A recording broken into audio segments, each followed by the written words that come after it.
Welcome back to the Daily Signal and welcome to today's Battlefront Briefing. In this episode, we are diving straight into one of the most consequential CRM breaches of the year, a cascading supply chain breach that hit Salesforce customers through a compromised partner app. Now, here's the key point.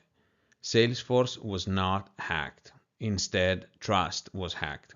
A third-party integration, Gainsight, became the entry point, but a consequence? Hundreds of organizations had their Salesforce data accessed, and for many, this was the single most sensitive asset. Think of your CRM as your organization's circulatory system. It shows who you do business with, how much revenue is on the table, who your customers are, and in some cases, even internal secrets shared in support cases. When an attacker gets into that, they are reading your diary, your contracts, your pipeline, and your future. This was not a one-off incident. It was part of a broader campaign orchestrated by a cybercriminal supergroup now known to weaponize OAuth tokens, the connective tissue of modern SaaS ecosystems, basically. And this slide sets the stage. The problem was not the platform, it was the ecosystem around it. So today, we are going to dissect not just the breach itself, but the motivations, the geopolitical implications, and most importantly, what you need to do before Monday, if possible, before Monday morning to secure your SaaS stack. So let's move into what actually happened, because the timeline here reveals something deeper about modern cloud threats. So on November 19th, Salesforce detects, in their words of course, unusual activity flowing through Gainsight published apps. Now, that's vague for good reason. When the threat comes through OAuth tokens, it doesn't look like a hack. It looks like a normal trusted integration doing trusted things, until you zoom out and you see the volume, the pattern, and the actor behind it. So Salesforce fires the first defensive shot. They revoke all the access and refresh tokens tied to Gainsight apps and yank them from the app exchange. Boom. Thousands of organizations see their integration break overnight.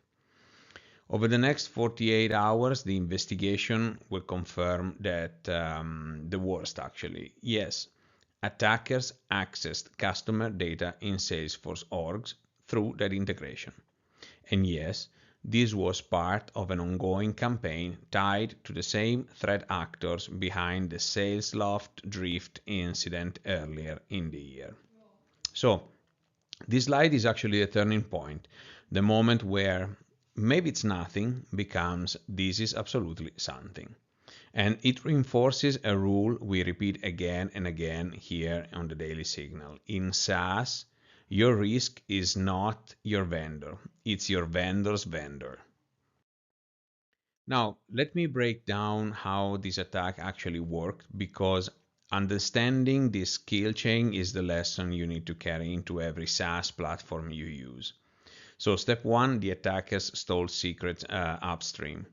Months earlier, of course, they breached a partner's source code, Salesloft Drift integration, and extracted OAuth tokens that were never supposed to leave the codebase. This is the cybersecurity equivalent of finding the master keys to a whole neighborhood. Step two, with those keys, of course, they pivot into Gainsight's own Salesforce org, confirming exposure of business contacts and case data. Now the attackers are inside the supply chain, not the target. Step 3. They use Gainsight's legitimate connected apps as a Trojan horse into customer Salesforce environments. So if you had Gainsight installed, the attacker effectively inherited your trust. Step 4. They exfiltrate data silently via API. No malware, no endpoint detection, just massive, legitimate-looking API calls pulling accounts, contacts, opportunities, cases, everything that maps your business ecosystem. And step 5, extortion.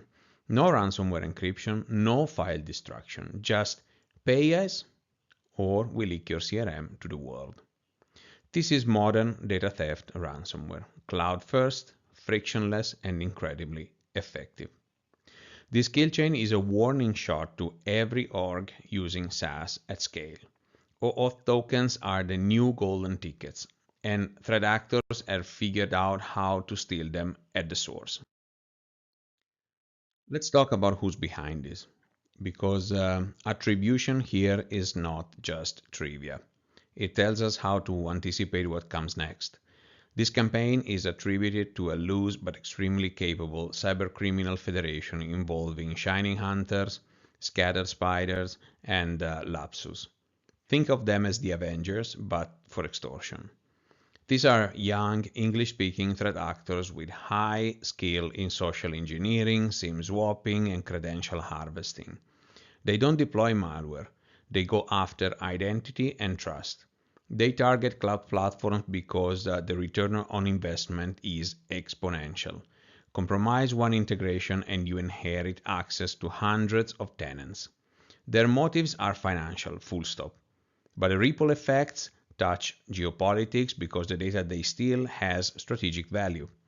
This crew has no problem selling CRM dataset to other gangs or even state-aligned buyers, if the price is right, of course.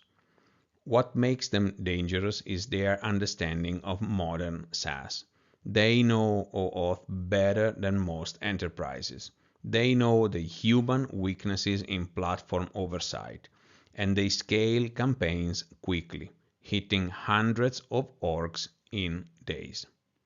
This slide is about recognizing not just the who, but the how, because this actor class will be behind the next wave of SaaS-based extortion attacks too. All right, now what attackers usually do with stolen Salesforce data? This is where many organizations underestimate the real downstream risk. First, laser-targeted phishing and vishing. When an attacker knows your role, your deals, your customers, your account manager, their email is not spam anymore. It becomes believable. It becomes dangerous. Second, business email compromise 2.0. Not the old school stuff. I'm talking about payment redirection attacks based on accurate invoice cycles, real deal sizes, and genuine contact names pulled straight from Salesforce. Third, cloud pivots. Support case records often contain logs, AWS links, Snowflake tokens, or even passwords shared by customers. Attackers weaponize that to move deeper into your infrastructure. Fourth, dark web data fusion. They combine your CRM dump with other breaches, Okta, LinkedIn, payroll providers, creating fully enriched profiles on your executives and high-value staff. Fifth, AI optimized scams. Yes, your stolen CRM data can train an LLM to write yearly tailored phishing scripts, phone prompts, or even fake executive voices. And sixth, competitive and geopolitical intelligence. Your customer list, your pipeline, your dependencies, that data paints a map of your entire business ecosystem. That has value far beyond cybercrime. It has strategic value.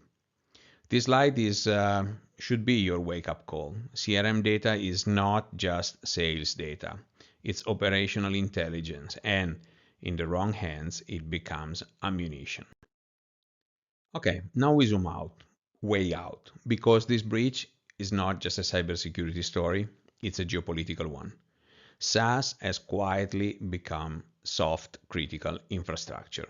CRM platforms like Salesforce literally map who trades with whom across regions, sectors, and supply chains. That's geopolitical gold. This makes CRM platforms attractive not only to criminals, but to state actors and proxies. Criminal groups can sell data to state-backed buyers who then use it for espionage, sanctions evasion, and influence operations. At the same time, regulatory pressure is brewing. GDPR, CCPA, and sector regulators get involved the moment multi-country data is exposed. And the conversation is shifting towards shared liability. Should Salesforce be responsible for what third-party apps do inside its ecosystem? This leads to the big structural problem, platform versus ecosystem. Salesforce core was not breached, but the ecosystem was, and regulators don't always care about that distinction. Here's the strategic takeaway for you. If your business relies on global SaaS stacks, congratulations, you are now part of a geopolitical attack surface, whether you like it or not. All right, you have seen the kill chain, you have seen the threat actor, you have seen the geopolitical angle. Now let's talk about what you can do today to reduce your exposure. Number one, inventory your connected apps. Everything tied into Salesforce, Gainsight, Drift, Salesloft, legacy connectors, anything an intern installed in 2019. List them all. Number two, kill excessive OAuth scopes. Most integrations do not need full access. This alone eliminates 60% of blast radius in a supply chain breach. Number three, revoke and rotate tokens. If an app was touched by this campaign, kill the token, regenerate the key, and reauthorize from scratch. Number four, hunt your logs. Look for anomalies. Python user agents, out of hours API export, weird IPs. This is where most companies finally realize they were touched. Number five, lock down support data. Clean up sensitive details in cases, limit who and what can access case objects. Number six, treat integrations as high-risk identities. Enforce MFA, IP allow listing, and strict admin controls for app approvals. And number seven, make this a board-level story. Translate it into financial impact, churn, lost deals, regulatory actions, reputational damage, because once you do, security suddenly becomes a budget priority. This slide is basically your playbook. Screenshot it, implement it, and if you're watching this on a Friday, do it before Monday if possible. So here's the bottom line. This was not just a breach, it was a demonstration of how fragile SaaS supply chains really are, and how attackers are evolving faster than most enterprises can adapt. Salesforce was not hacked, trust was hacked. OAuth was weaponized. Integrations became the attack surface, and unless organizations mature how they govern their SaaS ecosystems, they will not be the last time a single integration compromises hundreds of companies at once. If this briefing helped you understand what happened, how it happened, and more importantly, what you need to do next, then hit like, hit subscribe, and check out the entire Strategic Signal playlist. Every episode is designed to make you faster, smarter, and harder to breach. Thank you for watching the Daily Signal. This has been your Battlefront Briefing. I'm Max, Point Break Security. Stay alert, stay aware, and I'll see you in the next one.